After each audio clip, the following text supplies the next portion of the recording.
These are the essential personnel which are required to be on board, and not all these personnel are present on every platform. On smaller platforms, workers will be responsible for several areas.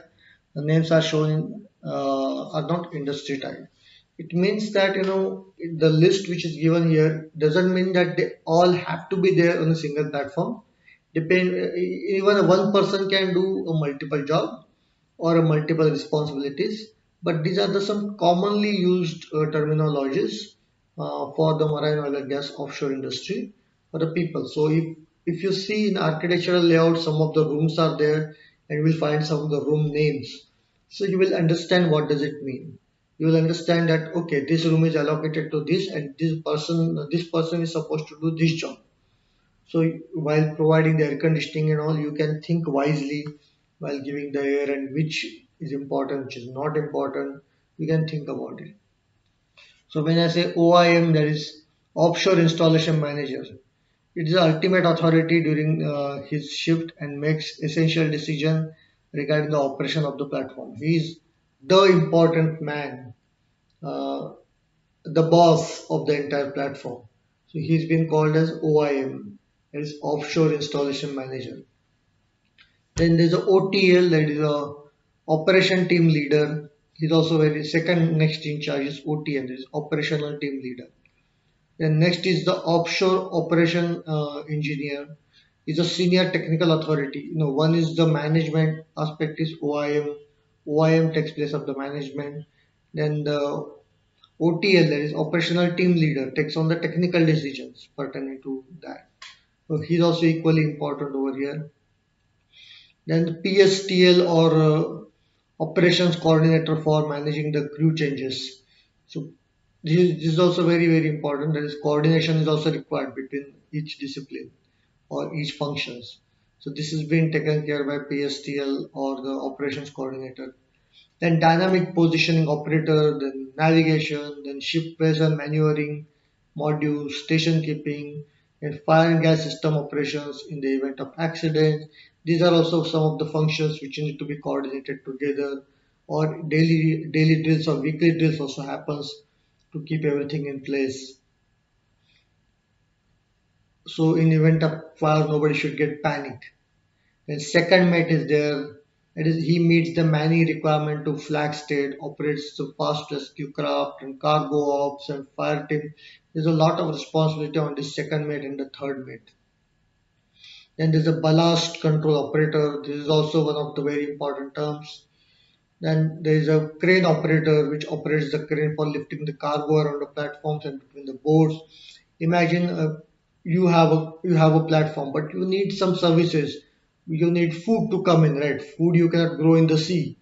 So the food cargo, food container, which is made up of the fish, meat, seed, vegetables, fruits, which get processed inside the kitchen, inside the platform. So this fruit, all the services are coming. There are various spare parts are coming. So all these things are coming. So you need the crane to take out the cargo and keep it at the lay down area. So the crane operation also takes place. So you will see that there is a crane installation on the fixed platform. There is again a heli deck is there. Heli deck is a thing, but where the helicopter is going to land over here in case of emergency evacuation or in case of someone has a serious injury. He cannot wait till the boat comes. So someone is the helicopter has to be there to take out the person who is seriously injured on the platform, and the transportation of the people from shore to again the platform, also helicopter is very important. So this is what crane operators there. Then scaffolding to rig and the scaffolders are required to rig up the scaffolding. So if you see some you need to do some work, you need to put a scaffolding on the platform for maintenance or whatever purpose. So scaffolders are required.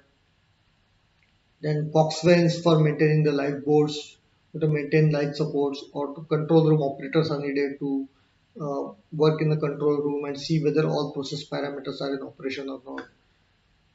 And the catering crew is also needed because people need food. So catering is needed. So people have the chefs and his staff comes and he has to prepare the food over there. and you need to stay there to provide the arrangement for the crew over there. Then laundry is there, then cleaning of accommodation is needed. So all this stuff, as you see in hotel, it's like a hotel. Nothing else, but it's a hotel. People come and stay there. They have a laundry, they have a galley, kitchen, and mess room, recreation room. So they have to be taken care of. So these support services are also equally important.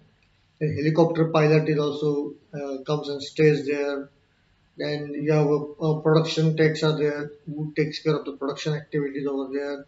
A staff is there, technical staff is there, drillers are there, riggers are there, and you have electrical instrumentation staff, air conditioning staff is there, and the maintenance technicians are there.